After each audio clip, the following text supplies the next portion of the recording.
Komplain karena 40 hari mereka tidak meminta Tuhan marah, sehingga 40 hari dijadikan 40 tahun. Kalau dibilang karena meminta itu mereka tidak percaya lalu dihukum jadi 40 tahun.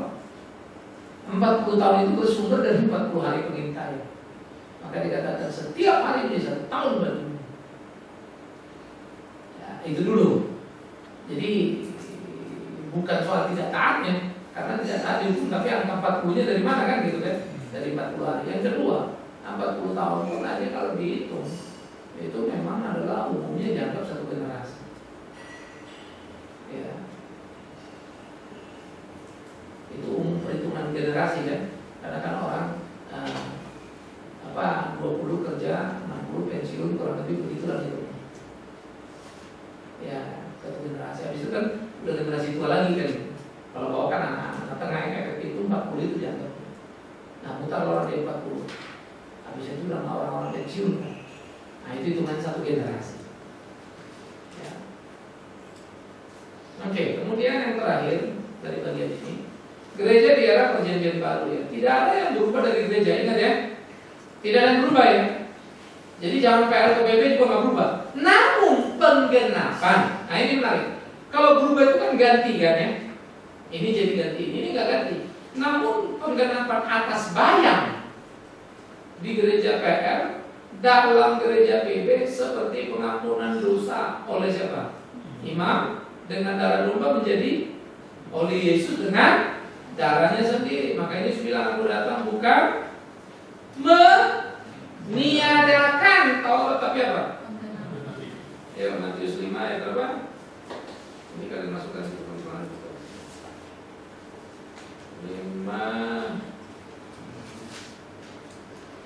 15 atau dekat-dekat itu coba. Tapi yang ketemu. Aku datang bukan meniadakan tetapi menggenapi Taurat. 17. Tulis di situ 17 ya. Jadi penggenapan di situ ya.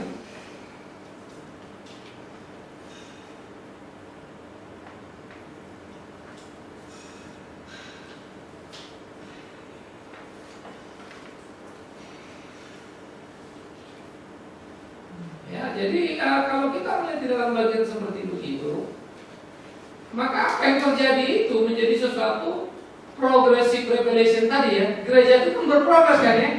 Terus dari family ke umat, dari umat ya, terus menjadi gereja di segala abad dan tempat. Maka gereja PB adalah gereja yang sempurna, puncak penggenapan janji Allah. Yang PR sempurna kan? Hah? Sempurna dalam bayang-bayang. Jadi gereja itu sempurna cuma di bayang-bayang. Awas kalian jangan bilang gak sempurna. Awas tuh. Tapi di bayang-bayang sehingga sempurna di kegenapan. Masa Allah bikin gereja gak sempurna sih? Itu menarik yang mengerti Alkitab ya. Makanya kalau PLPB, kalau PB berada PL berlaku apa enggak? Nah itu bukan berarti itu hilang, karena itu penggenapan. Cuma kita gak ada istilah lebih bagus dari itu kecuali ya PLPB itu istilah. Tapi PL itu mengacu ini gitu ya. PB itu mengacu ini. Nah, yang dibangun di atas Yesus Kristus yang adalah kepala gereja ya, dibangun lagi.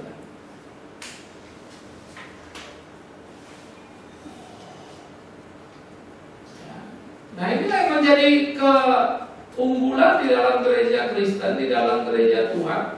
Karena memang gereja itu dibangun di atas Kristus. Waktu Yesus ngomong sama siapa? Petrus kan. Di atas karang itu bukan di atas si Petrus. Di atas karang itu adalah dia. Petrus itu berdiri sebagai pemimpin gereja yang pertama. Jelas ya? Oke, kita istirahat 5 menit saja, lalu kita close. Ya, habis itu nanti siapa yang mau ke toilet dulu silakan. Cara atribut dan tanda gereja. Dan juga kuasa gereja ya. Tulis tadi yang ini kalian tambah juga ada. Atribut gereja, tanda-tanda gereja dan kuasa ya.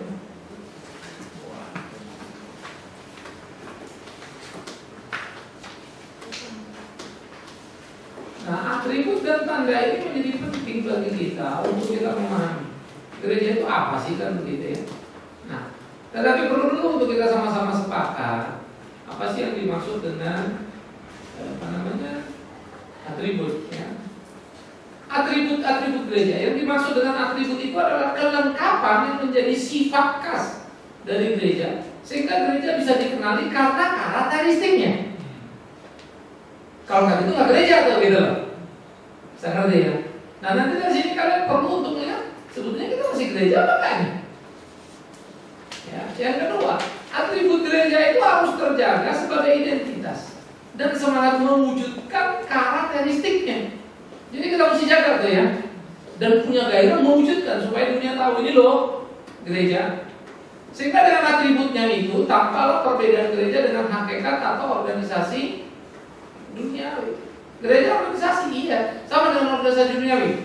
Enggak loh, itu beda bumi langit loh, gitu lah. Nah itu jadi atribut kita. Kalau orang kan pakai baju partai tuh.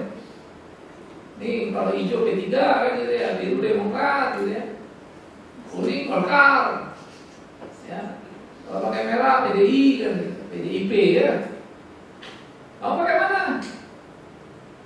Dari atribut-atribut yang kita pakai kita akan kelihatan. Apalagi kalau pertandingan klub bola, ada satu mobil apa semua atribut semua itu ya. Entah dekat kepala, entah dekat apa. Saya pernah waktu lagi di Jerman, pas turun di stasiun, di naik kereta api gitu ya. Karena kan kereta api paling enak. Saya turun di Stuttgart. Wah waktu itu rupanya Stuttgart lagi lawan apa gitu. Sampai saya bingung, buset tuh di stasiun. Dari berbagai tempat yang lokal dekat-dekat datang ke sini semua. Wah Stuttgart lagi lawan apa saya lupa. Jadi klub lawan itu pun datang dari jauh. Padahal naik kereta api 2-3 jam.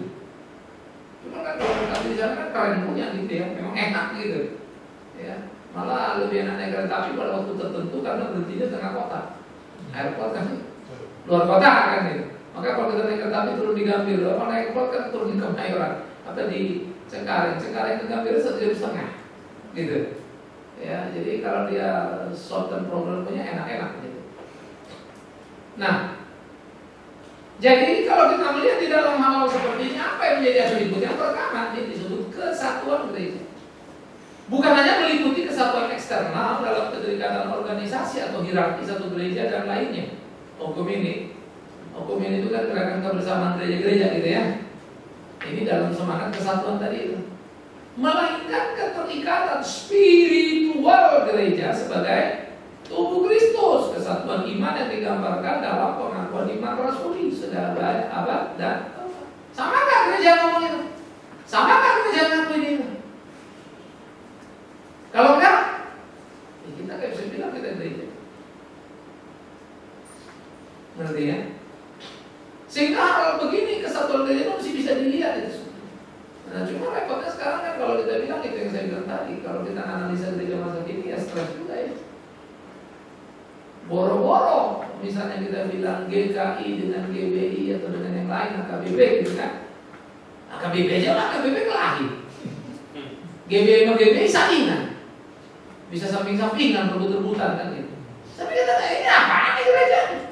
Jadi sebetulnya kalau kita belajar nih ya eklesiologi ini, pengetahuan tentang gereja itu kaget-kaget. Saya secara personal bilang Tuhan jauh kali lah kami. Mengerikan. Tapi herannya semua orang sadar di gereja yang paling benar. Dengan yakinnya, dengan bangganya ngomong gereja mereka paling hebat, paling luar biasa. Nah ini saya ngerti apa yang dikatakan Tuhan. Semua orang sangat pengen jadi Tuhan. Ambisi ada lebih kuat. Jadi sama dengan tapi mestinya gereja kan seperti Nuh, bagaimana hidup berkenan kepada Allah, bukan bagaimana mau jadi sama Allah. Tapi gereja tetap aja di situ. Maka kalau sudah gereja ada, kita tinggal tunggu di air bakar lah kita kan. Tunggu dihancurkan nanti kan. Jadi memang itu kan terjadi. Semoga kita ada di bahtera dunia. Halo? Ya, lebih tiket belum? Pasti Pak. Pasti ya. Kalau memang paling paling yakin lah. Kan harus ada kepastian baru bilang nggak boleh. Ya, aku yang bingung kok datang telat tapi yakin. Oh, falsafahnya dia yang berbakar itu tahu.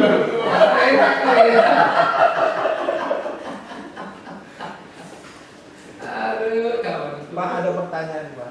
Apa itu? Jadi orang sering menghubungkan kesakralan dari atribut ini sehingga ketika melakukan kesalahan dalam penggunaan atribut sering mengakibatkan perkelahian di kalangan gereja itu. Mungkin majelis, ya pengurus-pengurus gereja gitu. Itu bagaimana hubungannya atribut itu dengan kesakralan di dalam ibadah? Gitu. Sebetulnya makanya kan kita bilang kalau orang sadar bahwa dia harus memakai atribut gereja yang satu itu, ya nggak mungkin dia kelahi. Makanya Paulus bilang dalam Korintus kan, kalian masih duniawi karena di antara kalian masih ada perselisihan. Ada yang bilang aku pengikut Apolos, pengikut Kefas, pengikut Paulus. Emang Yesus terbagi-bagi, tapi nggak ada lagi kok begitu. Itulah susahnya kita. Ya, memang hanya nggak gampang. Memilih pengurus saja di gereja mati berdiri kadang-kadang. Ya, merindukan orang-orang yang betul itu sulit.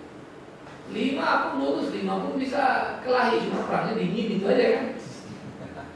Tapi perang juga sih. Diam-diaman.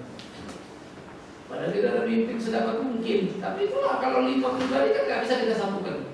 Ini suka ini suka itu. Aku capek jadi penengah. Capek.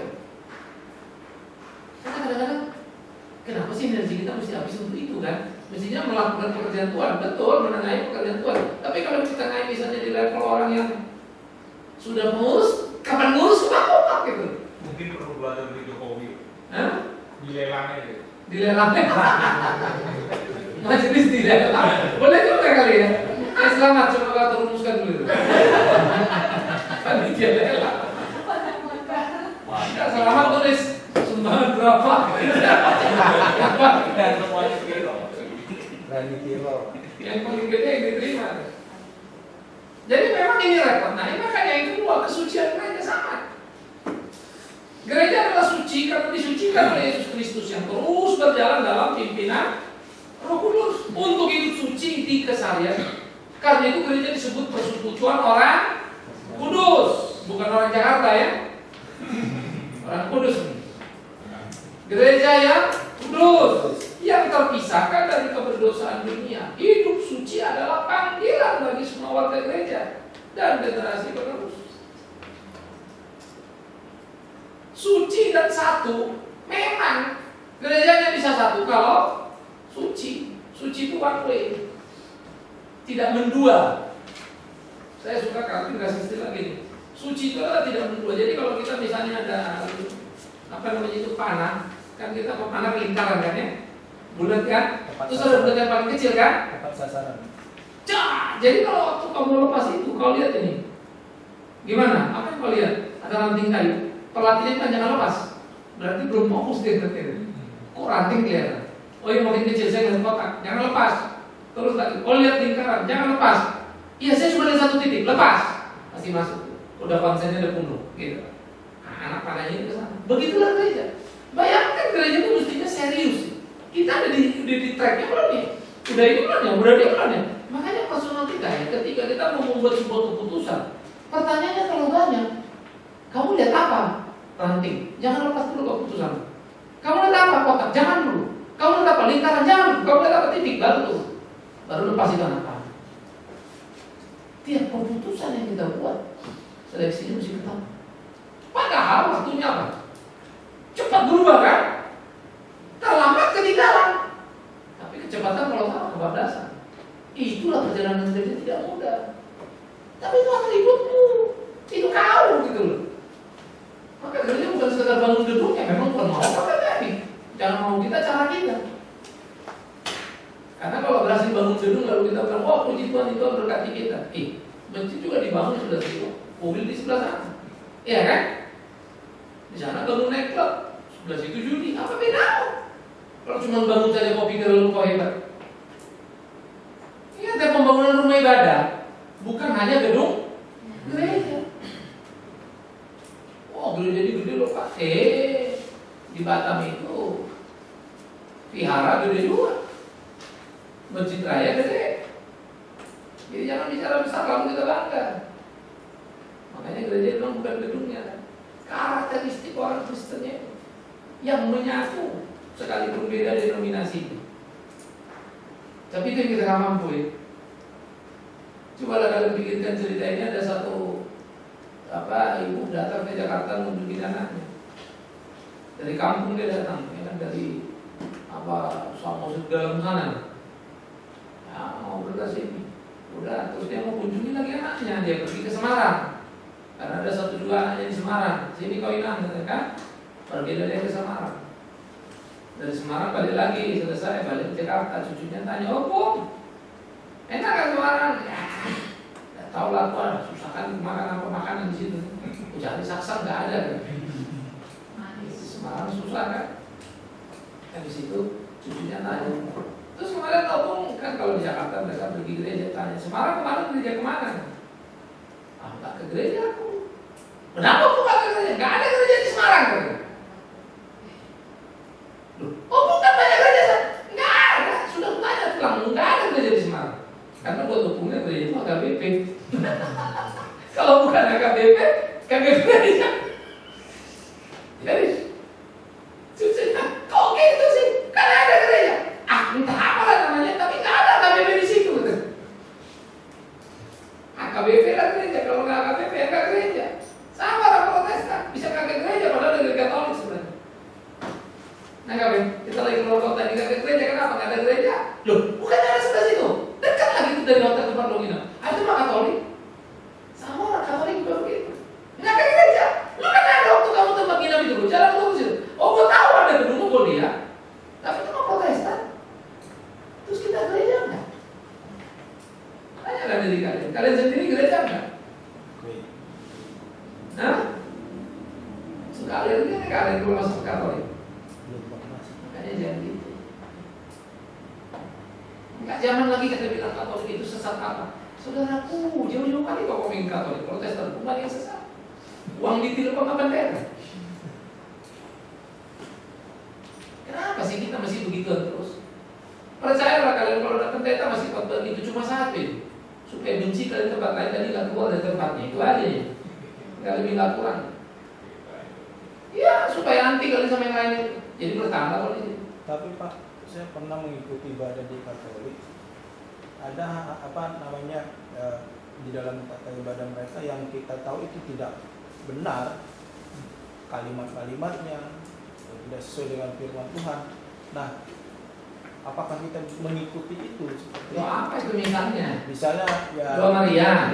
Misalnya. Ya, dia doa kau doa lain. Kudus tanah, ya kan seperti itu Pak. Di dalam mulut bukan doa lain. Dan rasul-rasulnya.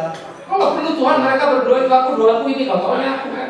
Nah kan di situ tidak ada kesejahteraan sendiri. Tidak. Jadi begini, kita sebetulnya harus belajar bisa memahami perbedaan.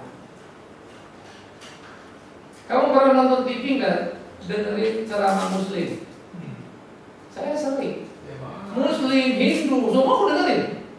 Aku belajar memahami pikiran mereka. Ada bagian yang aku harus ikut, tapi memang gak ada yang salah. Sudah gak apa-apa. Saya masuk kerja Katolik, dia Bunda Maria, bapak-bapak, urusan dia itu kan. Tuhan Yesus aku di sini, bapak orang aku itu jaga pimpin saya. Aku kan doa. Nah, tahu kan nggak sinkron lagi tata ibadah di depan dengan sinkron. Kamu udah kayak apa? Kau di tengah dunia nggak? Maksudnya begini. Aku tanya dulu kau. Kalau kau masuk ke restoran, kebetulan makan punya orang haji itu kan, sinkron nggak kau? Ya enggak lah. Bergaul di kantor orang apa semua? Kantor orang Kristen semua. Macam-macam kan. Jadi itu sebetulnya adalah kemampuan kedewasaan kita. Tidak akan pernah kita bisa memenangkan orang lain kalau kita tidak mampu berada di antara orang lain. Tapi ketika berada di antara orang lain bukan berarti kita jadi orang. Nah itulah itu. Ya, jelas ya? Iya. Nah, jadi masuk ke Katolik gitu ya. Jangan keluar. Bukan Pak, semakin saya ketahui saya tidak terlalu dewasa. Jadi udah tahu lah kalau belum dewasa kan? Nggak apa-apa. Iya, makasih. Karena kita ini udah dipakai otak kita. Dulu saya lah benci banget sama Pantekosta gara-gara di gereja dipompai kagak aja. Pantekosta itu sesat kata, wah, pikir-pikir sekarang gini juga tuh pendeta ya, yang ngajar itu nggak tahu masuk surga apa nggak tuh. Jadi kacau gara-gara dia. Tapi kita belajar, apa ya? Lain. Ya, nah makanya kita belajar. Kita aja juga tahu mereka ada salah ada, tapi kan kita itu. Ambil contoh, saya itu waktu mas saya tadi di Kalimantan, apa gubernur apa namanya bikin kebaktian. Ya udah, ke situ aku kan gubernur ini bukan bupati kita dulu di Langgan, di Pontianak. Katolik memang kan, jadi acaranya Katolik, baru khotbah berdengerin aja, kita ikut aja. Pas perjamuan kudus kan Bomuni, kan maju ke depan atu kan. Aku udah berdiri sebetulnya, tau dia ngomong pula lagi. Perjamuan kudus ini hanya untuk umat Katolik, yang tidak Katolik tidak boleh. Gemblah ya. Di sampingku ada yang protes, bapak itu dari mana? Dulu lah. Kok dia ngomong gitu? Ya udah, itu rumah dia itu ya biarin lah. Bukan rumah kita ini kan. Nanti di rumah kita terserah kau mau bikin. Hanya Protestan tidak boleh. Tapi kalau bapak gimana nih? Kalau aku sih mau perjamuan kudus ada dua syarat. Sudah dibaptis percaya Yesus Kristus dan sudah sih. Kalau terserah kamu gereja. Kenapa? Larang orang Katolik orang yang mau Yesus kok. Tapi kenapa hukum itu salah? Dilarang katanya. Ya nggak apa-apa. Kalau itu tanggung jawab sama Tuhan. Wah kita mesti nggak boleh orang udah jangan takut. Kau mungkin nggak ketemu kalau nanti sama dia kan. Kalau kau masuk surga. Bisa romo itu masuk ke tempat lain. Dipecah-pecahnya gereja. Tapi itu Katolik karena gereja Katolik itulah kerajaan Allah. Memang itu kuat. Harus maklum. Ya maka romo-romo Katolik banyak yang respek artinya dekat juga sama aku. Kalau nggak saya komitmen saya nonton di TV, kalau jadi dekat gitu. Karena bagiku Katolik sesat, Protestan sesat sama aja. Nggak ada hebatnya. Nah di sini kita memang belajar atau belajar. Coba kalau kau ke gereja-gereja, jangan bilang gereja itu masuk kau ke gereja karismatik. Mari kita ke pasar, bapak kau bengong sendiri di kanan. Ayo mau jadi apa? Tuhan memenuhi kita, amin nyanyi, lompat semua kan? Kau mau lompat udah bingung kau kan? Pertama kau udah nggak biasa kan, misalnya gereja kita nggak pernah lompat. Yang kedua pas mau lompat lagi encok pula lagi kan? Gimana mau lompat kan? Lompat kau nanti, wah parah semua lagi. Tapi aku udah biasa begitu. Dia nyanyi dia lompat ya lompat jadi. Angkat tangan saudara biar Tuhan turun tangan. Enggak angkat tangan ku segini aja lah sobat satu kan. Aku kalau perlu berdoa. Enggak percaya aku kita angkat tangan Tuhan turun tangan. Jadi enak banget kalau mau ditolong Tuhan angkat aja tangan kita. Terus Tuhan turun. Magis amat. Tapi kalau pemahaman betul dong, berserah penuh pasti Tuhan tolong. Tapi bukan ini kan. Nah, simbol-simbol gitu di gereja karismatik sangat gila-gilaan. Makanya kalau nyanyi kata-kata dari berkati Tuhan. Sama-sama kan? Protestan. Jadi itu yang kita bilang tadi, belajar memahami itu memang jadi gak sederhana. Itulah makanya atribut itu kalau nempel itu jadi beban kita lah sebagai gereja Tuhan. Tuhan tolonglah kami bisa menjaga ini jadi begini dan begitu. Itulah beban yang berat kita ya. Karena itu gereja yang satu, gereja yang suci, yang terus menjaga dirinya, menjaga dirinya. Nah itu menjadi atribut kita ya. Dan gereja itu umum, namanya kan. Katolik itu yang makanya gereja Katolik selalu menganggap dia gereja. Karena Katolik artinya apa? Satu, umum, menunjuk pada semua orang percaya di muka bumi. Kalau Katolik di monopoli kita enggak. Gereja itu adalah semua orang percaya kan. Bisa jadi GKI, KBP atau apapun itu. Bisa jadi sudah mati karena sudah lambat kan. Tapi juga yang tidak tampak maupun gereja yang tampak, organisasi dan seterusnya. Ya, juga di segala tempat mau dimanapun ada akan datang yang terungkap dalam pengakuan iman rasuli. Makanya kalau pengakuan iman rasuli itu sadari itu bersama gereja di segala abad dan tempat, mari kita mengikrarkan pengakuan iman rasuli. Itulah yang mengikat kita. Tapi pengakuan iman rasuli seringkali dibacakan terus. Tapi ribut sama gereja tetangga, lucu juga ya. Kenapa Pak di karismatik nggak ada pengakuan iman rasuli? Karena bukan aku pendeta. Ya.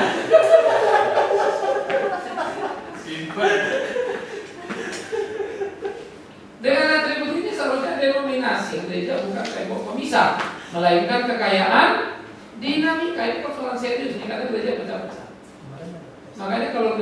persoalan keluar baik Pantai Costa, GPI bikin tepuk tangan hanya karena supaya berbeda. Gereja ini nggak benar, kita yang benar gitu. Jadi yang dibenarkan itu hanya urusan-urusan sekunder. Terlalu diturunkan, doa diatur, dibaca, doa apa itu terus pengakuan iman rasuli ditiadakan. Kita dinamis dipimpin Roh Kudus. Dia lupa Roh Kudus juga harus terpilih. Nah itulah makanya. Kalau semua serba sepotong-sepotong rusak. Itu sebab sebagai gereja kita lihat kita belajar. Saya di dalam ibadah kita ada pengakuan iman rasul. Doa persembahan ditutup dengan doa Bapa Kami. Semua harus pengen belajar. Pengakuan iman rasul di minggu keempat kita pakai adalah hukum kasih. Kalau ada pas minggu kelima kita pakai 10 hukum. Yaitu hukum kasih kan kesimpulan dari 10 hukum. 10 hukum dibacakan minggu kelima. Minimum orang mengingat. Makanya Tuhan Yesus Tuhan bilang pada orang Shema, dengarkanlah. Katakanlah ini kepada anak-anakmu ulang-ulang kali akulah Tuhan Allahmu bla bla bla bla terus kan tiap kali berulang. Bagaimana mau kita ajaran yang itu benar? Dengar saja nggak pernah. Nah itulah pengkhianatan gereja. Ya, jadi gereja ini kawat sebetulnya. Kita lupa semua. Lalu anggap itu cuma warna gereja. Oh memang gereja kalau gereja model kita nggak pakai. Itu bukan cuma warna gereja kalau betul kok gereja. Dan sebagai pendeta mencari tahu apa itu gereja. Enggak harus ikut-ikut gitu kan. Kalau benar lakukan dong. Masa karena gereja kita boleh salah lalu kita ikut salah? Ya enggak dong. Nah kadang-kadang terjadi benturan. Kalau benturan teologi membuat kita terpisah, mau diapain? Ya tapi kalau cuma urusan kecil-kecil sekunder di kanan lah. Ya. Nah ini. Lalu kemudian kita juga gereja punya tanda. Apa yang dimaksud dengan tanda-tanda gereja? Yang dimaksud dengan tanda-tanda gereja adalah bukti atau pengenal kesejatian. Ya. Kalau atribut tadi kita pakai orang lihat. Kalau tanda ini lebih spesifik kayak KTP-nya atau gitu ya. Hal ini diperlukan karena adanya bidat. Kenapa tanda itu harus ada? Apa bedanya dengan atribut? Atribut orang luar lihat kamu kan ya. Kalau ini lebih ke internalnya. Sudah kau masuk di dalam. Kenapa? Karena ada bidat kan, ajaran sesat, tapi menyebut dirinya apa? Enggak menyebut dirinya kan Kristen juga gereja kan? Ya. Karena itulah tanda gereja itu jelas akurat dan berwibawa. Membuat nanti antar gereja itu ketahuan, loh ini nggak ada nih, gitu loh. Ya, apa yang dimaksud dengan tanda? Dengan tanda yang jelas, maka jelas pula lah perbedaan gereja dengan bidat itu. Nah, apa ini? Ya, pertama, pemberitaan firman secara benar. Pemberitaan firman yang benar adalah yang terpenting dalam gereja. Nah, gereja itu ada pemberitaannya, ada, benar nggak? Lihat, Toto dia bilang Yesus bukan Tuhan. Ada juru selamat di luar Kristus. Jur. Ini apa ini? Tahulah kau. Ini bukan gereja. Ini bukan tanda. Ini sudah tanda kesesatan. Ya. Kemudian Injil. Ya, kata Paulus menunjuk Injil yang diselewengkan. Oh, kau memang percaya itu selamat, tapi harus disunat. Itu zaman dulu kan? Maka Paulus marah. Cukup kok katanya bukan disunat. Nggak ada yang disunat lagi. Mau disunat silakan kalau itu urusan medis, bukan keselamatan. Karena Paulus juga menyuruh siapa disunat. Siapa? Yang disuruh Paulus disunat karena mau dikirim ke orang Yahudi siapa? Timotius. Kenapa Timotius disunat? Yunani. Janganlah kau pindahkan luar negara. Yunani bukan Italia. Nah, jadi beda kan? Jadi nggak boleh disunat dulu nanti supaya jangan ada penolakan. Itu asal medical, alasan kultural. Tapi tidak boleh mengaitkan sunat dengan keselamatan. Jadi dari tanda itu. Maka kalau begini ya tadi kau kan dengan ke gereja kan, bahwa itu bilang Yesus bukan Tuhan, ya sudah lain kali jangan balik ke situ. Anggap ya. Jadi ada tanda-tanda yang krusial. Ya. Karena Mariologi memang jadi perdebatannya karena mereka berdoa. Bunda Maria, doakan kami supaya Yesus Kristus anakmu pengantara mengampuni dosa kami. Ya, ada benar kesalahannya. Ya, benar Yesus Kristus yang mengampuni dosa kita kan. Cuma jadi salah kan, karena kok jadi Maria yang kita doakan? Karena Maria bukan pengantara mesti. Dan Kristus pengantara langsung kan. Sehingga kemudian kan kita nggak perlu. Tapi ya sudahlah, kalau mereka doa gitu gimana? Ya nggak apa-apa, dia mutar kita langsung. Ya kan dia mutar kita langsung, Yesus aku langsung ya. Sesuai ajaran kan begitu. Ya. Jadi memang di Bunda Maria ini problem ada doa dan repot. Tapi mereka tidak pernah menyembah Maria. Ini harus hati-hati. Cuma Maria jadi pengantara. The Mother of God. Ini teologi. Cuma orang Protestan agak kejam, lalu bilang orang Katolik berdoa kepada Maria. Sebetulnya lewat Maria memohon berkat Kristus. Imam Bapak ya. Iya. Jadi dijadikannya posisinya Maria itu bukan imam lagi, beyond lah. Jadi karena ibu kan, ibu suci kan. Jadi kan kalau ibu ngomong kanannya gampang dong. Ya. Cuman kan kita jadinya kenapa begini kok jadi naik jauh amat kan gitu. Sehingga Maria antara manusia dan Kristus. Padahal Yesus sudah membelah bait suci, imam pun sudah dipinggirkannya kan.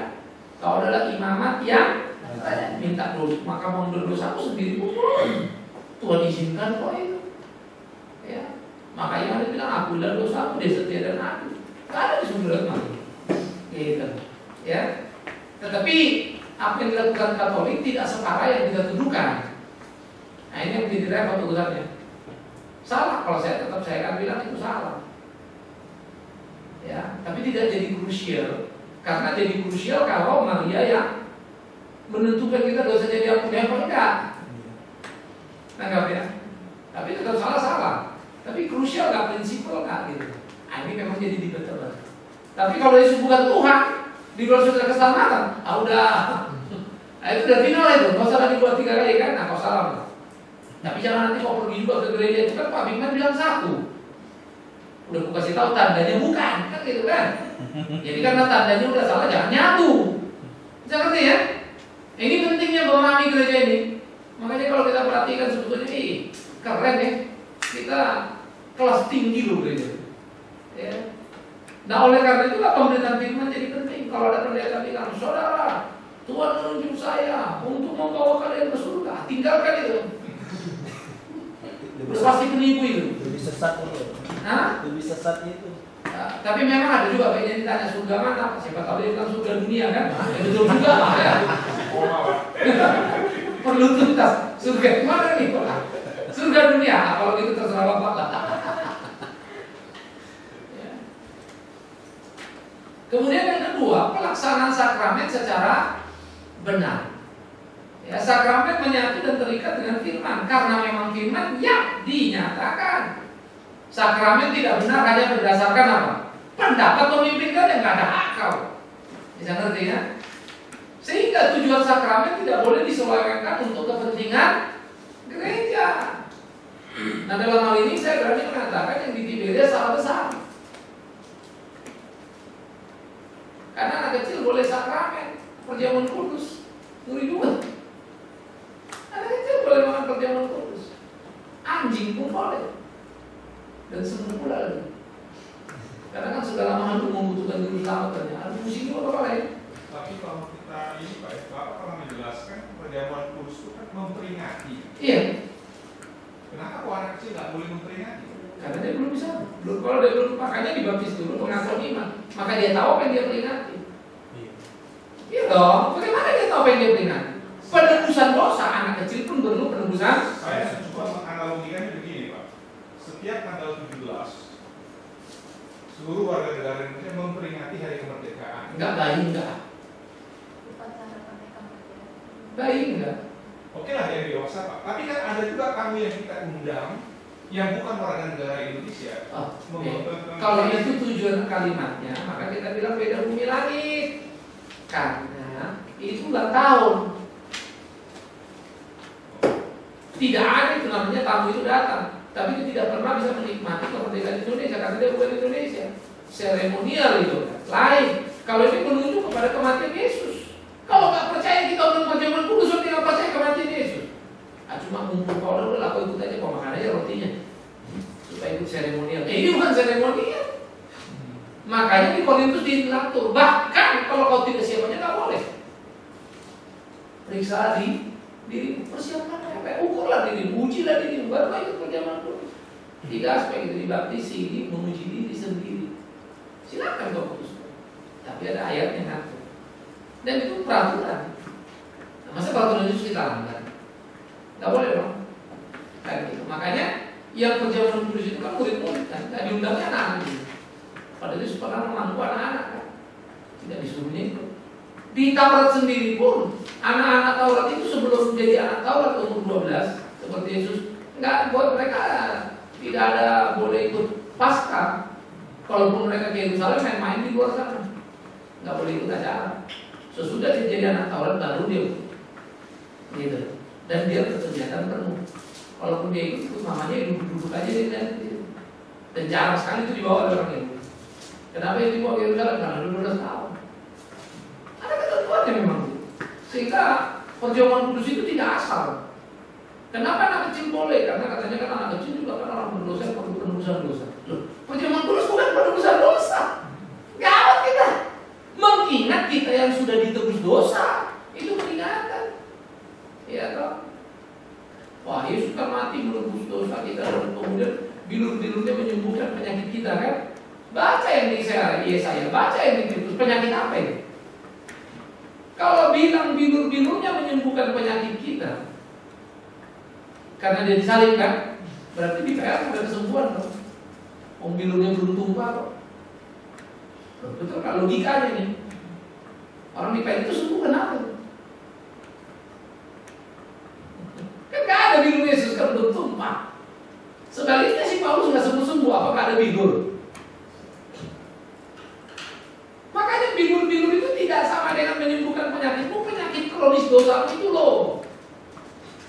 Di mana kau berpenyakitan melawan Allah lah, membenci sesama, itu disembuhkan. Bukan sakit fisik. Jiwa kita diselamatkannya, makanya ekuivalennya penyembuhan itu dengan keselamatan jiwa. Bukan penyakit itu. Pak, ketika di Korintus 11 itu dikatakan bahwa kalau kita melakukan perjamuan kudus dengan tidak benar, tidak siap hati, maka kita akan menerima akibatnya. Betul. Sampai mati malah. Iya. Sakit mati. Ya. Cuma gereja masa ini jadi kurang ajar, udah salah pun nggak mati-mati. Bisa ngerti maksudnya? Karena progresif tadi. Ananias Safira kasih persembahan. Separuh dari semua loh. Cuma salahnya apa? Ngakunya semua kan? Tapi kan tetap ngasih kan? Masih. Cuma separuh aja yang dikasih, ngakunya semua. Mati kan? Mati. Aku berharap di gereja masih berlaku bantuan ya. Tapi enggak juga. Yang ngasih persembahan gak jujur mati. Begitu taruh lupa. Tiap hari minggu nguburin orang. Tapi enggak ada lagi kan? Banyak penipu di gereja yang ngasih persembahan itu enggak mati. Karena kita sudah disuruh bertanggung jawab penuh. Tapi awas kau. Ada Matius 7:21-23 kan? Tidak semua orang menyebut namaku Tuhan Tuhan masuk surga. Yang melakukan kehendak apa aku? Padahal yang masuk ke gereja ini gak melakukan kehendak apa. Ya, yang kedua, malah dia bilang aku mesti bernubuat, musir setan, bikin mujizat. Tuhan bilang apa? Bernubuat itu memberitakan firman. Hanya aku membuat kejahatan, aku tidak kenal kau. Berarti Tuhan kasih mereka waktu hidup sampai kapan? Matinya nanti menghadap Tuhan. Tapi itu yang menentukan. Lebih bagus kita ditampar lagi hidup kan. Karena sakit apapun sadar kita balik. Yang repot ini kan justru sekarang ini yang paling mengerikan buat saya.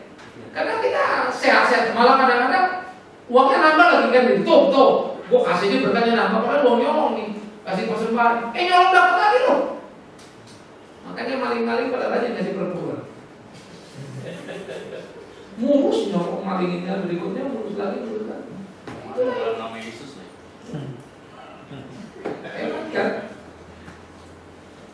Jadi makanya kalau kita lihat tujuan sakramen tidak boleh diselewengkan. Bagaimana sih orang sakramen mengingat Kristus kok malah buat penyembuhan? Kan jahat itu. Nah, makanya banyak fenomena tentang Tiberias ini. Dia udah mulai mendekati kriteria, cuma saja masih dia sebut Yesus Tuhan. Itu yang ini. Tapi dari segi sakramen dia udah kalah semua. Karena dia membaptis. Kalau GBI kan orang kalau sebelum diselam nggak sah kan, sehingga kamu dipercik diselam. Bagi saya itu udah nggak benar. Baptis ulang itu udah nggak benar. Nah, orang GBI kalau masuk kita juga nggak boleh baptis ulang. Ya, baptis ulang udah nggak benar. Karena baptis dalam nama siapa? Bapak. Sama kok. Tiberius sudah lebih parah, sudah dibaptis kau udah Bapak, sholat. Siapa ini lah pendeta? Oh nggak sah. Begitu masuk situ dibaptis lagi sama lagi. Selam lagi. Sampai ada orang 4 kali selam. Kurang dalam. Karena makanya kita pikir-pikirkan, ini mau apa ini orang semua? Baptisan kudus diselewengkan sakramen kudus ini. Tapi kalau kita bilang gini, gereja itu lebih denominasinya karena dari atas sendiri begitu diikuti. Nggak ada yang mau mengkoreksi. Makanya kita ini kayak bebek dicocok apa namanya kebo dicocok hidup. Kemanapun dibawa yang bawa anak kecil kan. Padahal kebo badannya gede nggak? Gede loh. Kalau kebonya lari anaknya gimana? Terlempar. Tapi kebo itu ikut aja anak kecil. Gereja itu lucu, badannya gede, kuasanya besar tapi mulutnya kecil-kecil itu. Saya bilang mau dong, lu kayak kebo aja. Mau jadi anak kecil gitu ya, kebo juga bisa dibawa ya. Jangan jadi kebonya dong. Tentang ini Pak, frekuensi penyelenggaraan sakramen perjamuan kudus apakah termasuk yang bisa dikategorikan dilanggar atau tidak? Nah, ini maka relatif karena memang gereja tidak menunjuk. Tetapi kita melihat kalau Yesus menunjuk perjamuan kudus kepada perjamuan Paskah, ya, lalu jadikan peringatan akan aku, sehingga itu kan sangat temporary, tidak tiap kali, nggak tiap kali Yesus bikin perjamuan. Nah, lalu pertanyaan muncul berapa kali? Paling tidak 4 kali dalam 4 sampai 6 kali dalam 4 kali dalam 1 bulan itu gereja reformasi mengingatkan. Ya, dalam 1 tahun. Kalau kita ambil 2 bulan sekali, bagi saya juga lebih mudah dari segi anggaran saja. Ya, tapi GBI sebulan sekali. Pak, kalau di Tiberius tiap kali. Makanya mereka bulan kali surga. Stoknya gampang. Ya. Berkali-kali Pak, 1 hari 5 kali. Nah, itu pengalaman lagi.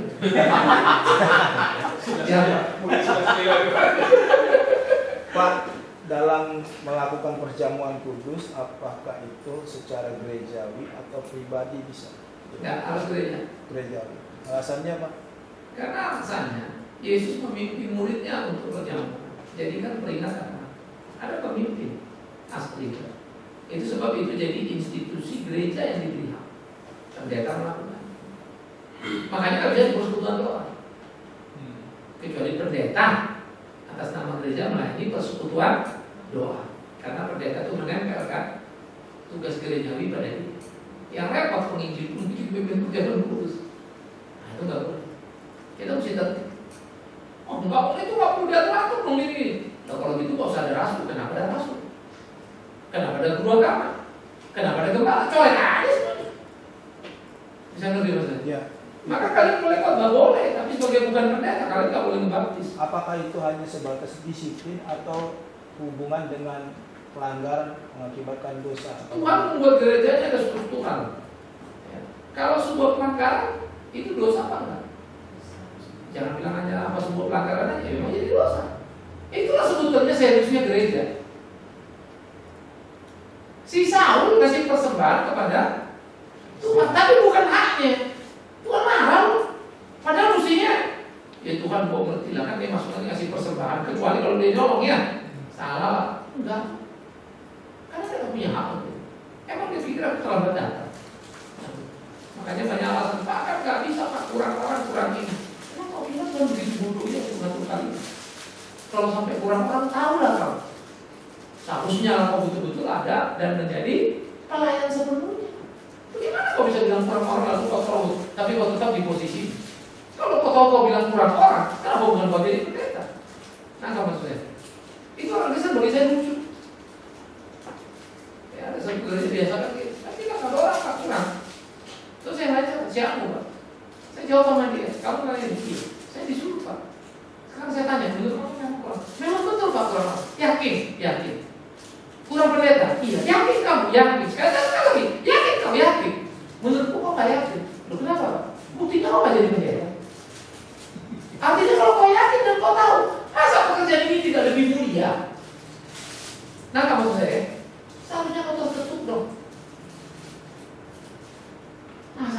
kambing. Kalau lihat kenyataan banyak tuayan tapi penuainya sedikit. Kenapa kamu gak jadi penuai? Pak, ini jadi pergumulan sendiri Pak. Ada kalanya kita komplain ke bawah lingkungan saya. Tapi di beberapa pertemuan dia merasa abdol kalau kita tidak tutup dengan berkat Pak. Ini sejauh mana kita tidak? Kalau berkat boleh, tetapi tidak boleh Tuhan memberkati engkau.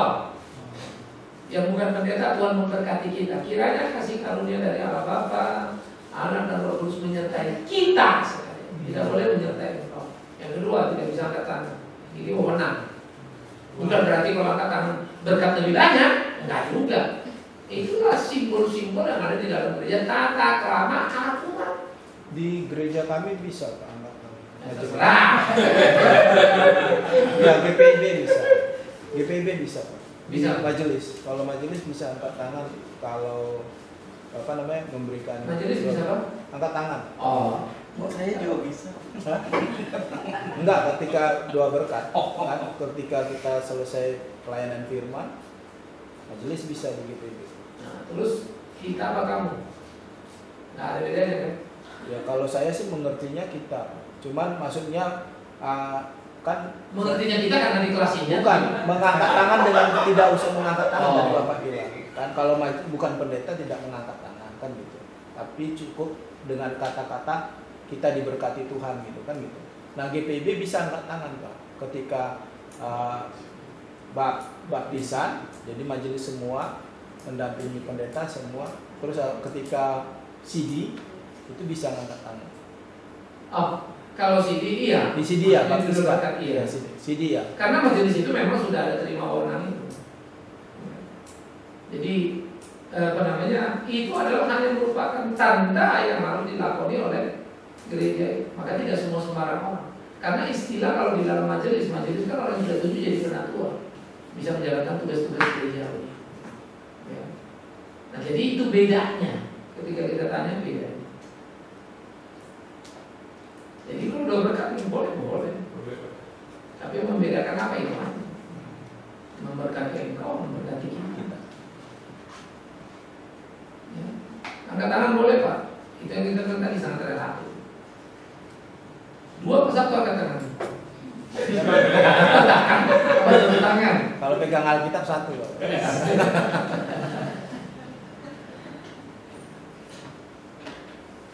Karena memang tugas-tugas gerejawi itu dijalankan oleh pendeta dan tim. Pendeta pun majelis ya. Cuma dia full time-nya. Dia majelis gereja. Kalau kita presbiter. Ya. Semua majelis sama pendeta itu majelis gereja. Cuma nanti ada di dalamnya yang full ada yang enggak. Nah, kalau di GPIB kan ada vikaris namanya kan. Iya Pak. Kalau di KI pakai penatua Yesus. Kalau di kita istilahnya guru Injil.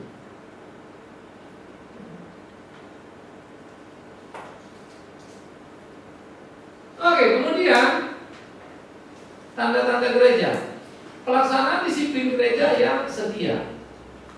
Disiplin gereja diperlukan ya untuk menjaga kemurnian pemberitaan firman, untuk mencegah ajaran yang makanya kalau di gereja sebetulnya secara simbolik itu kalau dilakukan pendeta mau maju di depan mimbar apa? Majelis kasih Alkitab, pendeta terima terus dia khotbah, selesai dia turun kan? Iya. Siapa yang terima?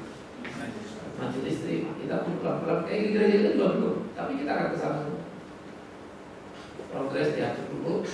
Karena memang perlu ketertiban. Karena saya kenapa nggak mau sejak awal ini Pak? Saya nggak mau.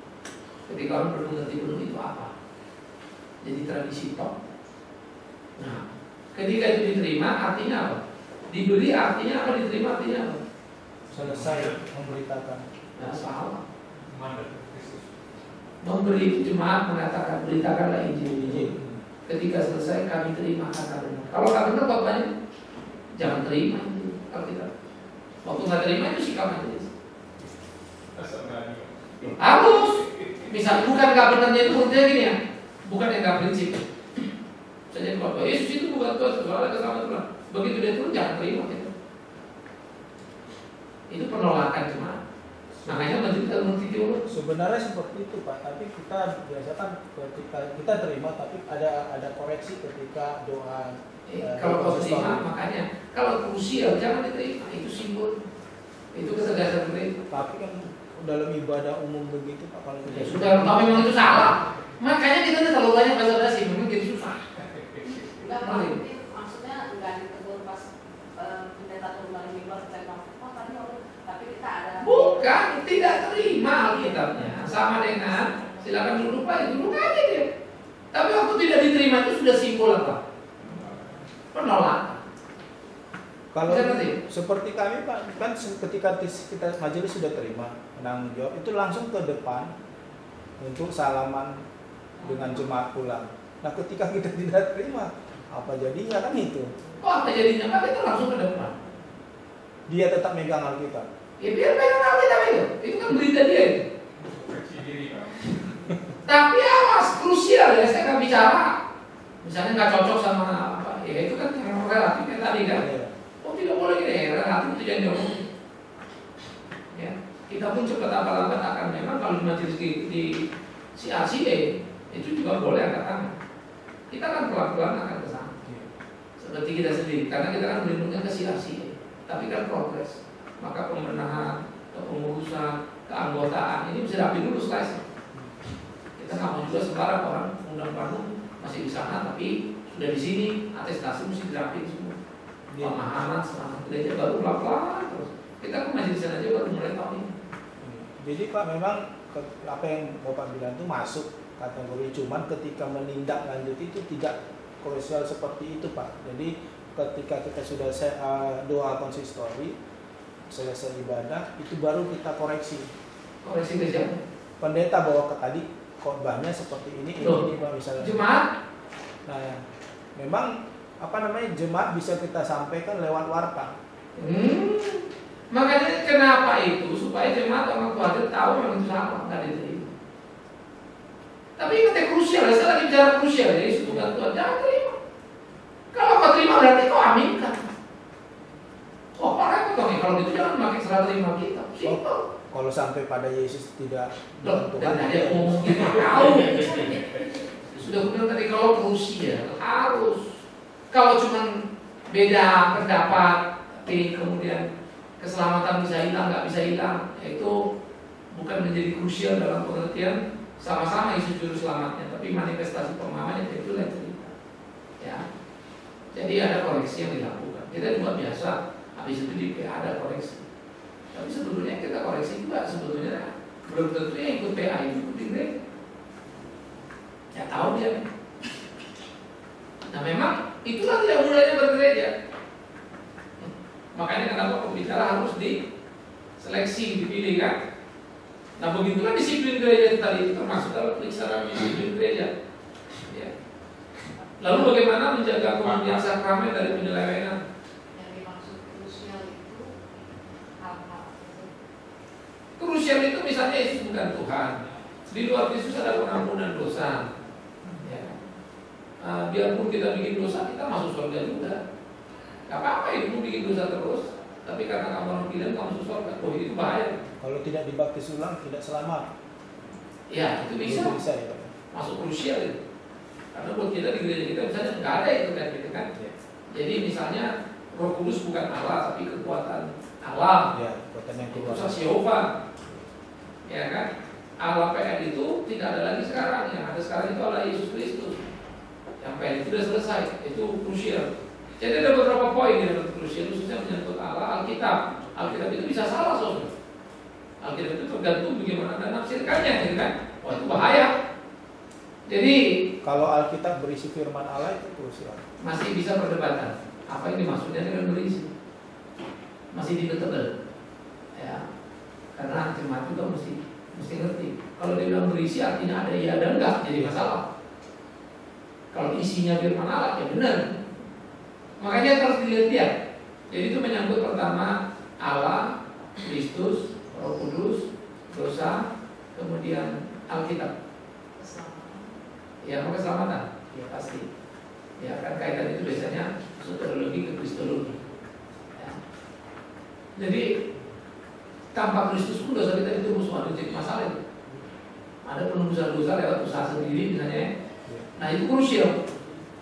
Ya, sehingga ada beberapa poin yang menjadi prinsip. Termasuk sebetulnya kita belajar lagi eklesiologi. Ya. Nah, yang polisi juga kalau bilang gereja itu adalah organisasi, sama nggak beda kalau sama yang lain-lain. Nanti dulu itu jadi apa nih? Jadi gereja itu boleh profit, kayak perusahaan, kelola uang. Wah, itu jadi masalah itu. Itu urusan yang tadinya sederhana bisa jadi luar biasa itu impact. Maka nanti majelis rapat untuk menentukan impact. Ada yang dengan segera bisa kita tahu, ada yang perlu follow up. Kalau Yesus bukan Tuhan kan langsung kan. Majelis sudah berani ngambil sikap. Ya, udah jangan dengerin dia ngomong lagi. Jadi sebetulnya tidak menerima Alkitab itu penolakan. Yang bagi penjemaat jadi tahu. Sama kayak orang hamil, kawin dulu, eksiden, boleh nggak diberkati? Udah hamil. Di gereja kami bisa. Pak, pertanyaannya dulu, boleh nggak diberkati? Tidak, kecuali dia bertobat ada perjanjian. Ya tidak bertobat. Boleh. Dia udah bertobat boleh nggak? Boleh. Bedanya apa sama yang nggak bertobat? Bedanya apa nggak sama yang nggak hamil? Tapi sudah melakukan. Ya bedanya apa? Mestinya memang harus diberkati. Ngaku dan nggak ngaku. Ya dia ngaku dan diberkati misalnya, tetapi sebetulnya ketika dia sudah hamil, pemberkatannya tidak bisa di gedung gereja. Dilakukan di rumah dalam bentuk yang lebih kecil. Tapi tidurnya sebelum. Nah ini kalau yang Pancasila itu nangkap ya. Itu sebetulnya hukum gereja dalam pengertian. Kamu mau apa? Mau dihormati di dalam, ya hormatilah pernikahan. Begitu. Ya, jadi tetap diberkati karena itu adalah pengembalaan khusus. Udah hamil, ya, diberkati. Tapi itu tadi, nanti mau di rumah omnya mau apa, tapi tidak menjadi seperti yang biasanya. Kalau di AKBP udah di-ban ya. Kalau apa? Di AKBP Kenapa? udah di-ban. Itu udah masuk kehatan, Iya. udah hamil sekian bulan yang dikijang. Pak, kalau misalnya tadi diberkati di rumah, Ustaz suratnya Oh sama, surat semua sama surat gereja. Cuma Tempatnya itu menunjukkan ada masalah. Iya. Surat di surat gereja, masa surat rumah? Apanya? kan nggak diberkati ini. Diberkati gereja. Gereja memberkati. Udah hamil maksud saya. Iya, diberkati oleh gereja. Tapi tidak begitu. Iya, itu jemaat jadi tahu. Iya. Tapi selama ini belum ada sekali. Tidak tahu. Enggak, maksudnya kalau yang udah hamil terus diberkati di rumah tuh kayak di jemaat kita belum ada jemaat. Gereja saya belum ada. Maksudnya walaupun yang hamil tetap diberkati di gereja. Oh iya, nggak boleh kalau udah hamil. Apalagi udah belendung. Karena itu jadi kelihatan hukum gereja. Tapi yang tidak seiman kan bagaimana sikap gereja? Gereja nggak memberkati. Oh, jika itu ya. Bisa. Terserah kalian lah, makanya pindah kemarin. Kemarin Susah ini kalian kalau ngomong begini masalahnya. Memang gereja banyak. Sehingga di GKI juga tidak semua, ada juga pendeta menerima pemberkatan tidak seiman. Lalu gereja keluarin surat, dan itu habis itu mereka kembali ke imannya masing-masing lagi. Iya. Udah banyak kejadian. Karena apa? Kuteguhkan pada nama parok. Bagaimana dua jadi satu? Logika teologisnya itu tidak mungkin dong. Makanya aku heran kenapa kok masih di sini. Bentar Pak, pindahan. Memang sekarang ya, karena pluralisme Iya, betul. dikaitkan isu itu memang jadi teologi agama kan. Lalu alasannya emang kalau gitu lebih benar dari orang lain. Memang banyak orang Islam lebih baik. Permasalahan bukan itu. Tapi kita tahu hukum yang baik, undang-undang yang baik. Kalau kau saja tidak hargai, lalu suruh siapa yang menghargai? pengalaman Bahwa kita berdosa di hadapan Tuhan kan? Sudah dong. Jangan ditambah lagi dengan ibadahnya dosa lagi. Undang-undang disiplin dilanggar lagi. Kita udah salah kan? Makanya dua-dua lain di kelas kata kasasi. Baptis, lalu kemudian mereka boleh soal baptisan, misalnya 6 bulan dibikin swab bisa, ya itu kan teknis. Lalu belajar tentang tiap hari misalnya apa, nguber kan, soalnya lahir nih anaknya, nguber dia sebulan pemberkatan apa namanya kelas kata kasasinya, karena udah hamil.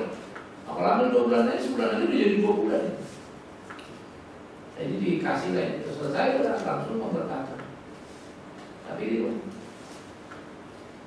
ada yang mau, ada yang nggak mau, enggak mau, ya kita tempat lain. Kita laksanakan penuh semua majelis apa hadir. Pulang dari mau ada silakan, tempatnya yang berbeda. Tapi itu jadi simbol. Nah, yang repot kalau kayak seperti kita. Kalau gereja ke Bapak gimana? Kita kan ada gedung gerejanya. Ya, jadi kita diberkati di gedung boleh nggak? Gedung lain.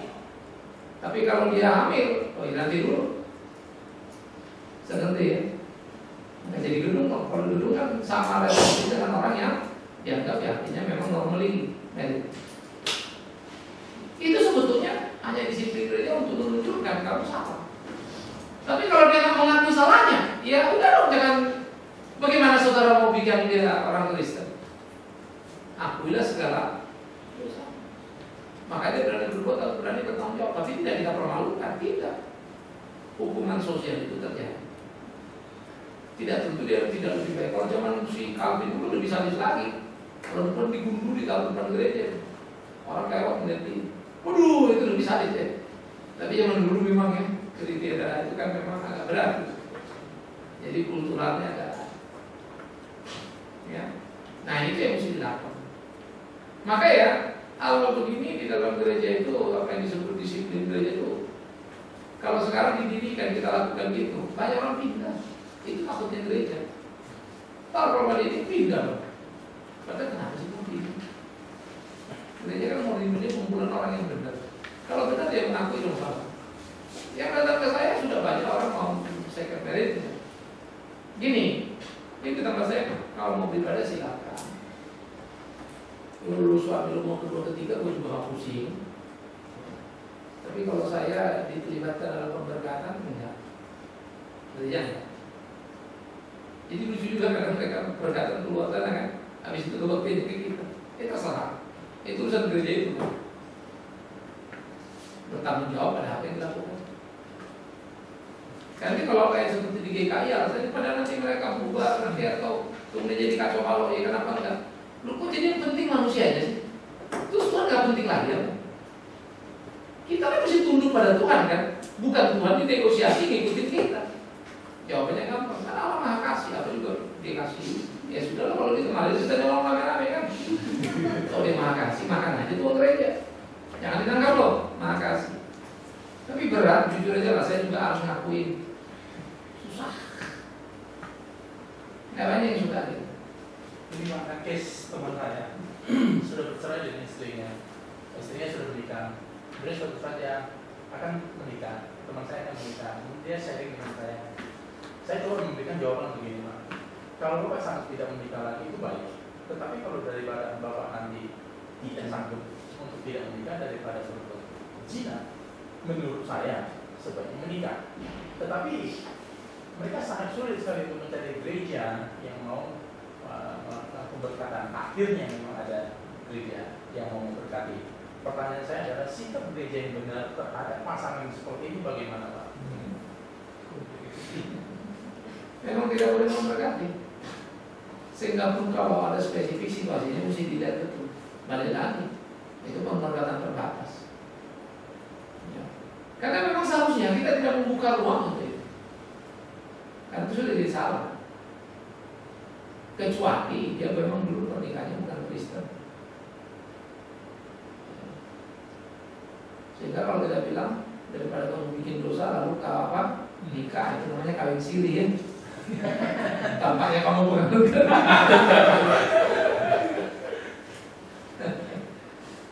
Sejatinya enggak, memang makanya gereja susah. Ada yang mau ada. Loh situ kan diberkati. Siapa namanya? Penyanyi itu? Joy Tobin kan? Ada yang berkati. Si Ruhut kan? Rumput si Dompul itu kan? Ada yang berkati. Itu kan manipulasi data itu. Manipulasi data. Tapi pendeta tolol kalau nggak tahu dia berkawin apa enggak ya? Gila itu. Ngomong kosong lagi. Tapi kan beda sama, Pak. Apa? Perlu dengan pasangan yang pertama kan beda. Diberkati. Diberkati. mati lagi itu. Terus ya. Kasih marga lagi. Kasih marka apa rumah? Udah berat urusannya. Tapi artinya gereja itu 1001 dari selalu kuncinya kasih. Kan ngasih. Lupa kasih itu bebas. Kasih itu mengelus, kasih itu memukul. Awas ya, jangan lupa ya. Kasih mengelus, kasih memukul. Karena kasih aku mengajar anak-anak. Kita pikir kasih itu ngelus melulu kagak mukul. Itulah salahnya gereja. Ayo memang kita sekarang jujur saya bilang situasi kejepit. Apalagi kalau itu orang kaya uangnya banyak.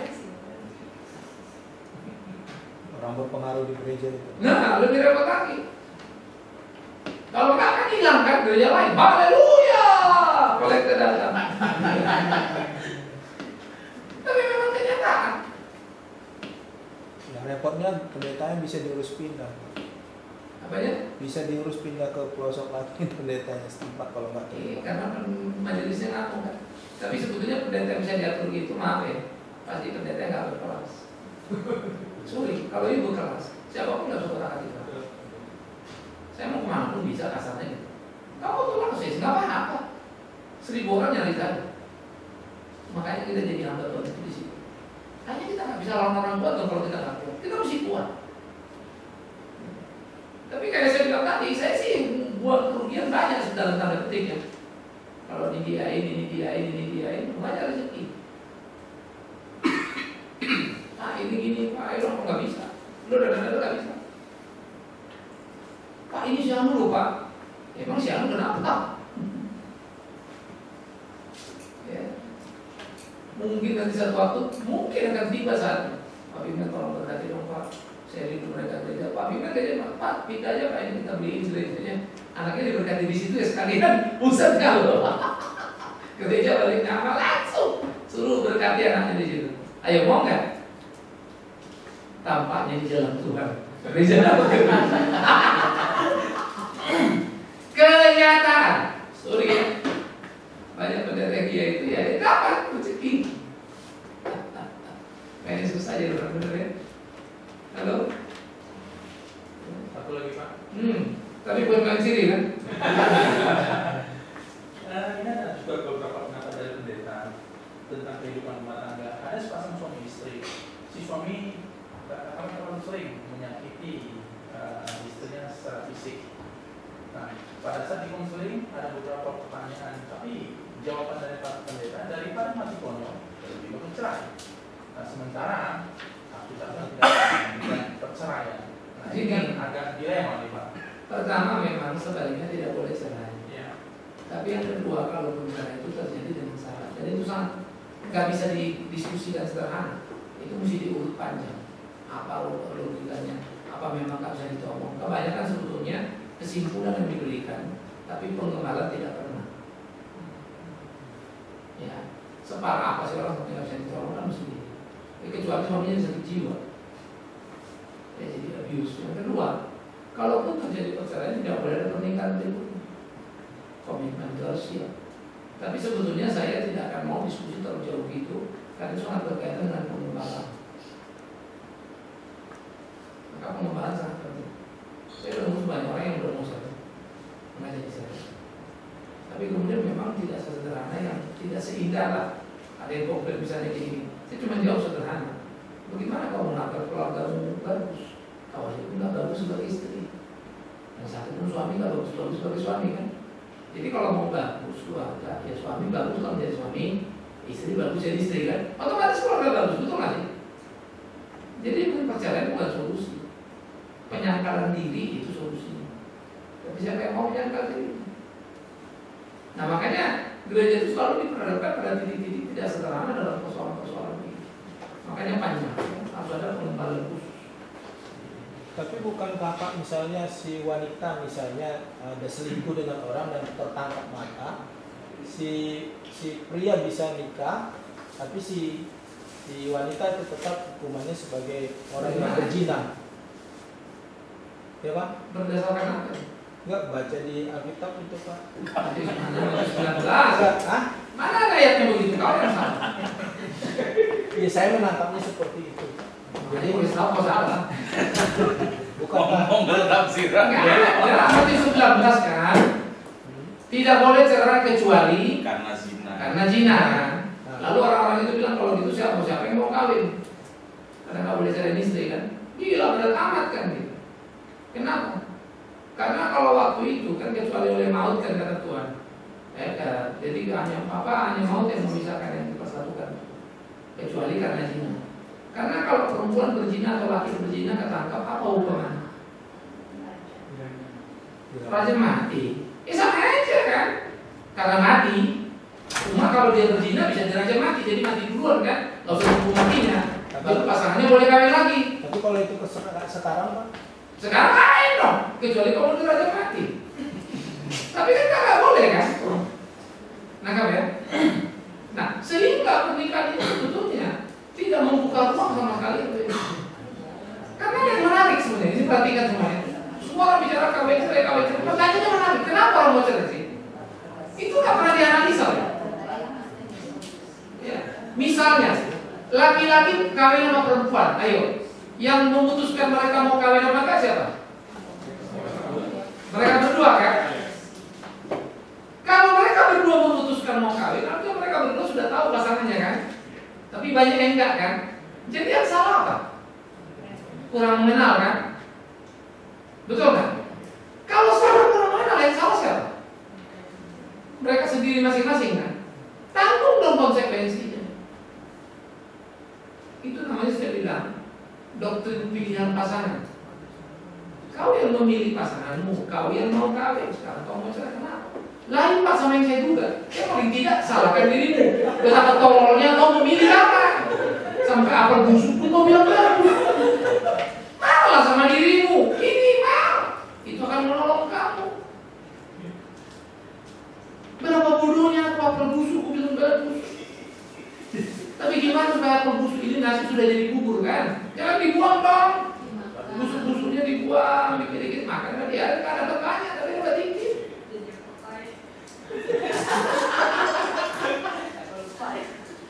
Itu loh mestinya pernikahan konsep. Tuhan sendiri, Hosea itu perjanjian lama, ya. Tahu ya kita Hosea kan? Satu-satunya nabi dari Jumbo itu. Itu nabi dari China. Hosea. C-nya Ho. Jadi kalau sekolah minggu tanya nabi yang ada dari Cina asalnya, nah itu dia. Hosea. Nah, waktu dia disuruh kawin sama apa? Padahal pelacur, masa nabi suruh kawin pelacur? Kawin benar nggak? Benar. Kenapa? Iya kenapa? Untuk apa Tuhan suruh gitu? Itulah cara Tuhan di PN ini menyampaikan berita. Israel itu pelacur, udah berhala kemana-mana ya. Tapi Tuhan bilang aku menikahi kau ya pelacur. Gambaran pada Nabi. Maka kalau kita belajar dari situ kesetiaan Allah pada janjinya, istri kita ini jadi pelacur. Seharusnya tanggung jawab kita kan ada ya. Pertama kalau nikah sama dia dulu kenapa? Bisa jadi kita kurang bertanggung jawab membuat dia begitu. Maka kita harus bertanggung jawab. Tuhan saja tidak perlu kan? Karena mereka yang Tuhan tidak pernah salah memimpin bangsa itu kan? Bangsa itu yang bengkok, tapi tetap didikan. Dan dapat cerai. Itu PR, bukan PP. Tapi mau nggak saudara kalau kemudian istri kita udah begitu? Pasti nggak mau kan? Saya juga ngerti. Saya juga nggak kebayang. Saya sejujurnya kalau tadi itu masih kutampar ya. Karena bagi saya itu kelewatan gitu. Ngerti ya? Sehingga saya bertanya itu nggak kebayang. Tapi saya harus berkelahi dengan diri ini sendiri. Dan akan kukatakan apa yang harus kukatakan. Walaupun kalau menghadapi yang udah nggak tahu lagi. Jujur ini ya.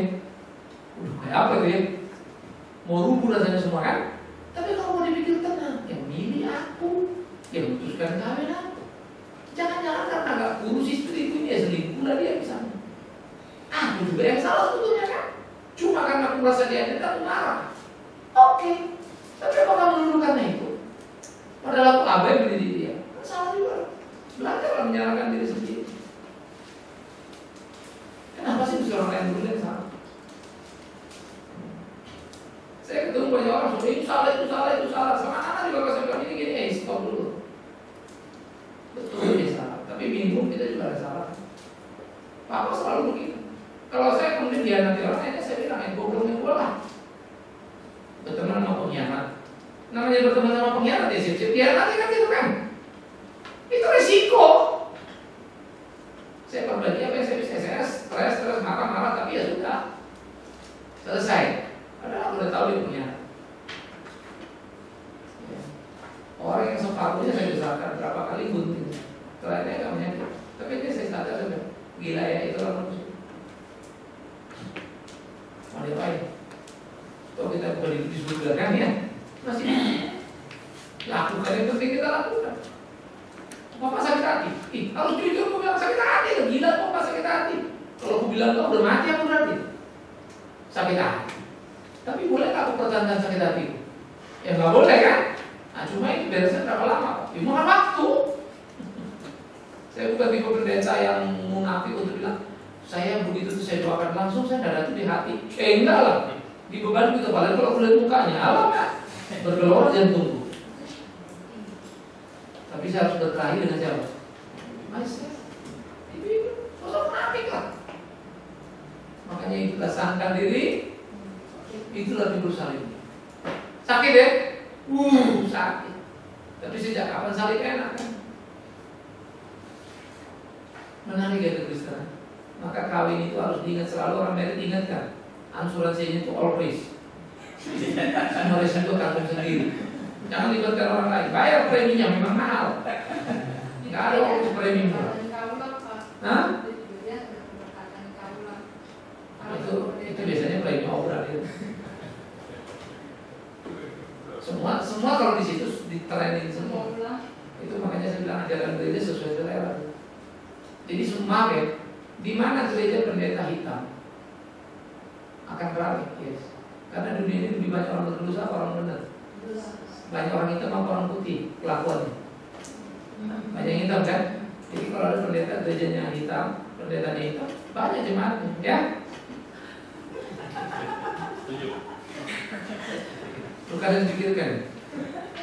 Makanya lawyer baik-baik, lempeng-lempeng, dikit klien, nggak banyak.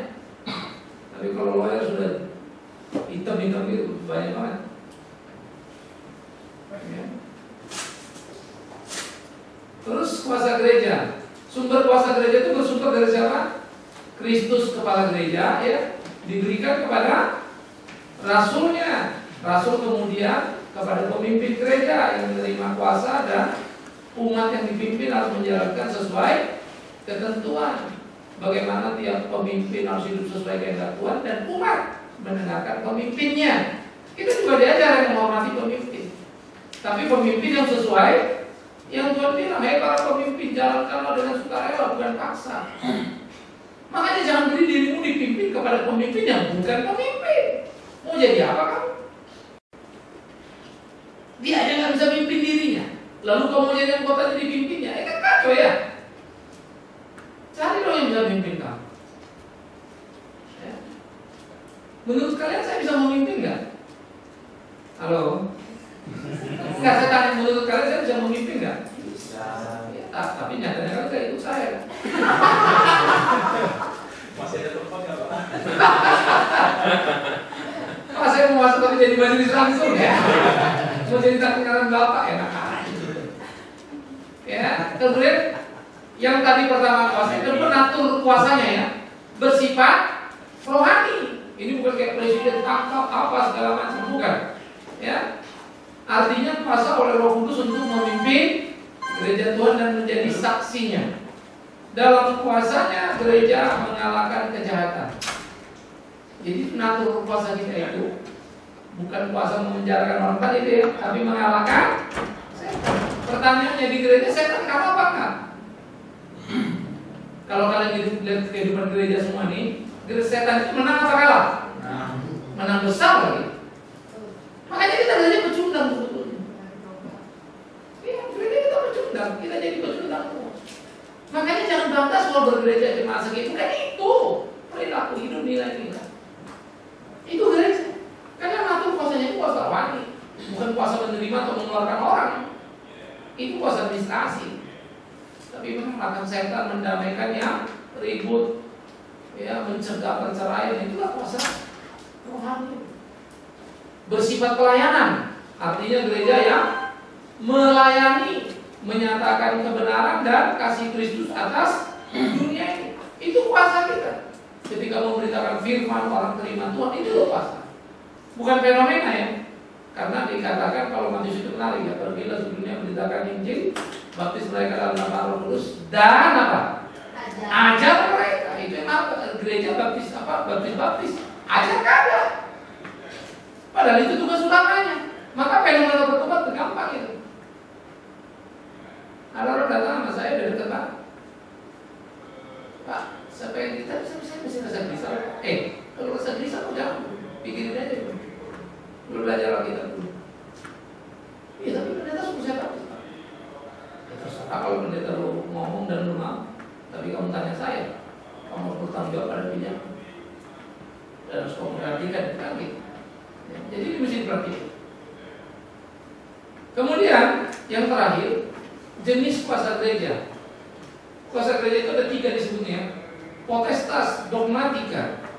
Potestas itu kuasa itu ya. Dogmatika itu ajaran ya. Jadi kuasa menjaga, memberitakan firman dan menjalankan sakramen dengan setia dan benar. Sakramen itu diberikan oleh siapa? Firman, oleh Tuhan ya. Yang tidak jangan. Kemudian potestas gubernas, kuasa mengatur, mengelola gereja dalam ketertiban dan menjaga kesucian. Di mana ada pengakuan dosa, penggebalaan khusus, itu gereja harus mampu. Makanya gereja itu tertib bukan tidak tertib. Dan terakhir potestas ministerium, kuasa kesembuhan untuk berbagai penyakit baik jasmani maupun rohani. Tapi ingat loh ini ya, ini bukan kuasa apa? Berdukunan, tergantung dukunnya. Nangkap ya? Kalau dukun kan kamu ke dukun. Dukun bilang, wah sesajen kamu sembuhkan gitu kan? Dan memang bisa, iya. Kalau pendeta kan begitu. Kita ada kuasa ada, tapi Tuhan mau apa enggak? Nangkap ya? Kuasa itu bukan nempel di tangan pendeta.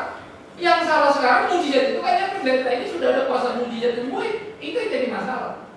Tapi jangan takut berdoa terhadap orang sakit. Itu panggilan kita. Maka seperti saya bilang, bukan 1-2 orang yang sembuh saya doakan. Tapi saya tidak pernah bisa menyembuhkan orang. Tuhan pakai saya, ya thanks kok. Tapi nggak sedikit juga orang saya doakan mati.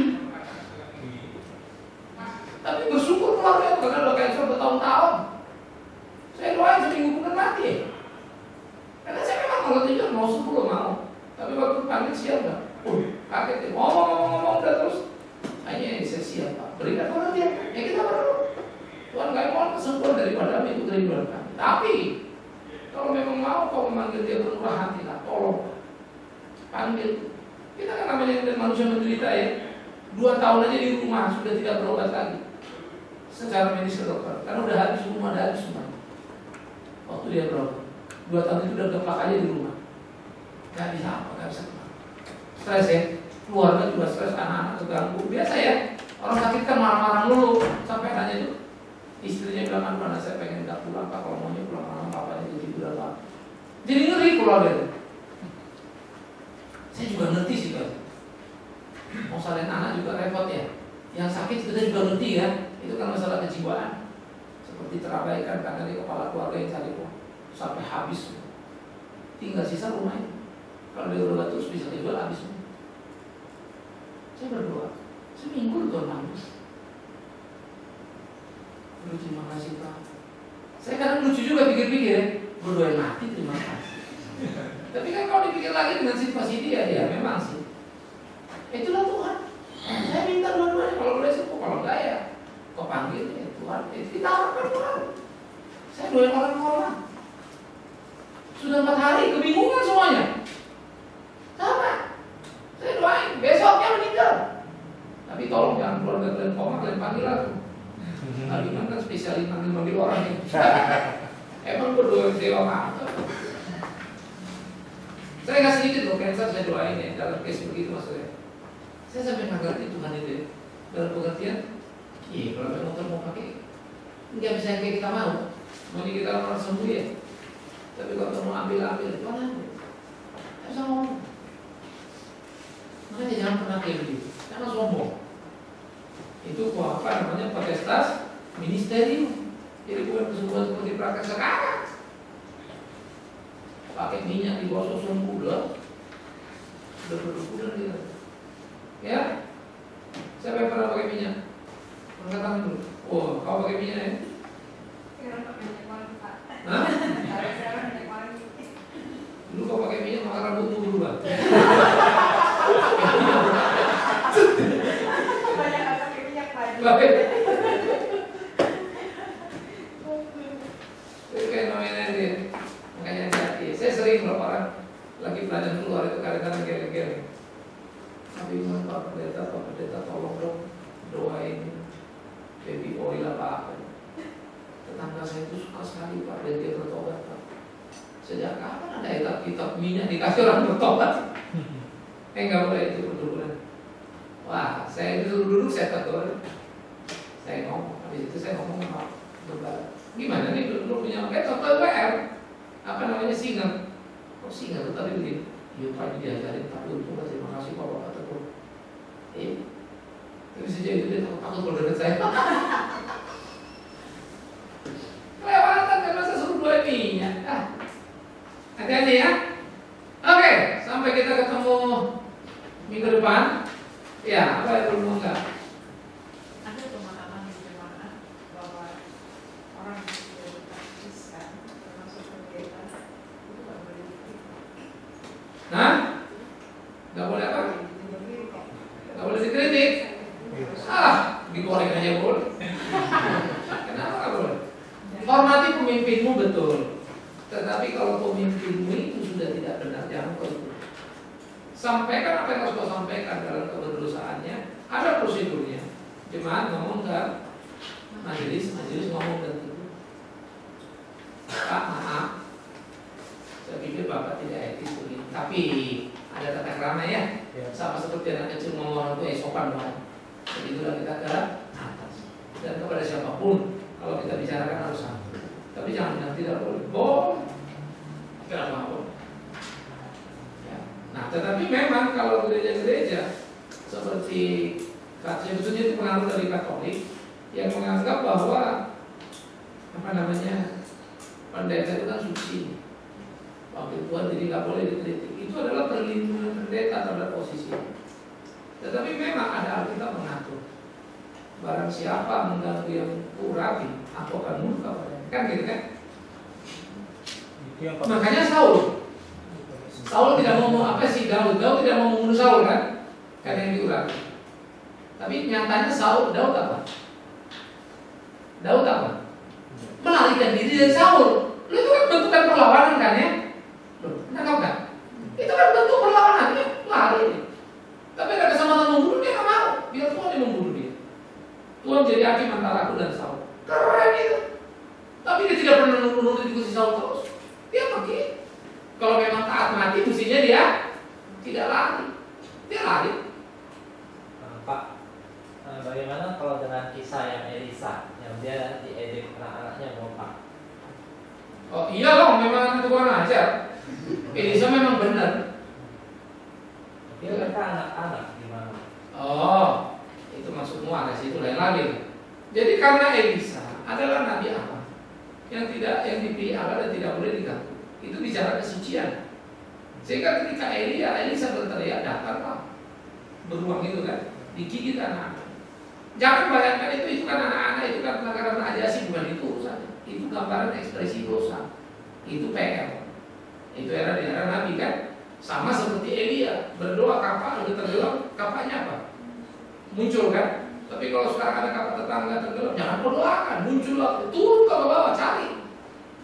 Nah kamu saya, tidak boleh di PR itu yang spesifikasi khusus yang diberikan kepada Rasul dalam progresifnya dibuat jadi general. Sama seperti anaknya Safira. Kau bohong, gebuk mati kan? Saya nggak bisa bilang lagi, kau mati, gebuk mati gitu, enggak lah. Nah itu progressive definition itu bergeraknya gitu. Tapi kesucian nabinya jangan Tuhan, betul, itu lihat Elisa. Tapi jangan lupa, Elisa nabi benar apa enggak? Benar, si Gehazi lebih gawat lagi. Gehazi siapa? Ayo, Gehazi pembantunya Elisa, pembantunya Naaman. Pembantu Bukan gara-gara Naaman. Si Elisa dikasih Naaman harta satu lobak, nggak mau dia. Terus dia pergi datang si Gehazi. Kata Naaman, kata Tuhan, kau ambil gara-gara ngambil uang, bukan gara-gara si Naaman. Oh iya silakan, kata Naaman senang. Dia pulang lagi, Gehazi, kemudian mukamu begini, wah kan langsung tahu kan? Jangan bilang Elisa dukun bisa ngeliat muka orang kan? Itu Roh Kudus pimpin kasih tahu. Langsung Gehazi terus Naaman bilang apa? Gehazi, kau ambil uang itu. Maka ambillah uang itu. Dan kusta si Naaman pun ambil sekalian. Langsung kusta si Gehazi. Tapi sekarang kan aku gak bisa bilang sama kalian kan? Kau macam-macam, kau kudisan kau. Ya gak ada lagi kalian kudisan. Nangkap ya? Progresif. Jadi mesti dilihat kasusnya di tempatnya. Ya, Elisa juga pernah berdoa loh. Waktu utusan raja itu agak kurang ajar, dia berdoa api turun dari langit. Utusan raja yang kurang ajar itu dibakar oleh itu Elisa itu. Makanya kalau melihat dia anak-anak ditelan beruang, utusan raja dibakar api dari langit, mati. Ya kadang-kadang jujur aja kalau aku melihat orang yang kurang ajar pun berdoa pengen juga kan. Warna api aja gue biar kebakar semua kan. Tapi nggak boleh. Udah lain ya. Makanya orang yang menyalibkan Tuhan Yesus langsung pada mati nggak? Panjang tuh kejayaan imam-imam situ. Perhatikan. Ya. Jadi nggak selalu seperti yang kita pikirkan jadi begini-begini. Tetapi progressive revelation, pergerakan ada special case yang tidak boleh digeneralisasi. Petrus jalan.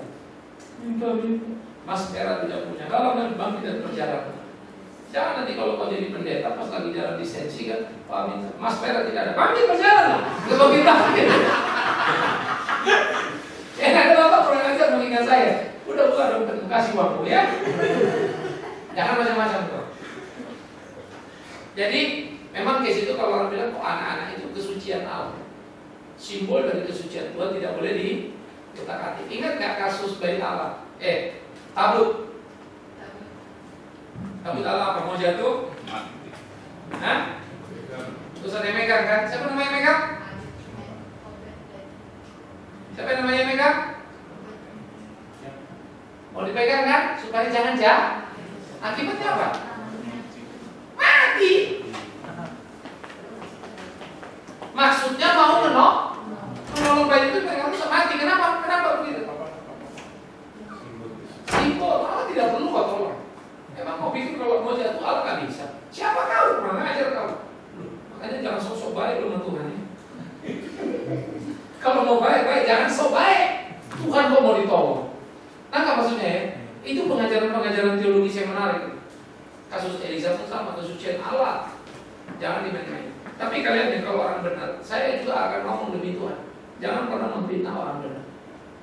Ya, berkatmu akan digonjang-ganjing oleh Tuhan, itu betul. Kita harus paham juga. Tapi orang benar, kalau gitu tak takut dong Pak ngomongin pendeta. Ya nggak benar. Jangan lo ngomongin lo data ini. Kasih tahu Pak, lo salah ini. Karena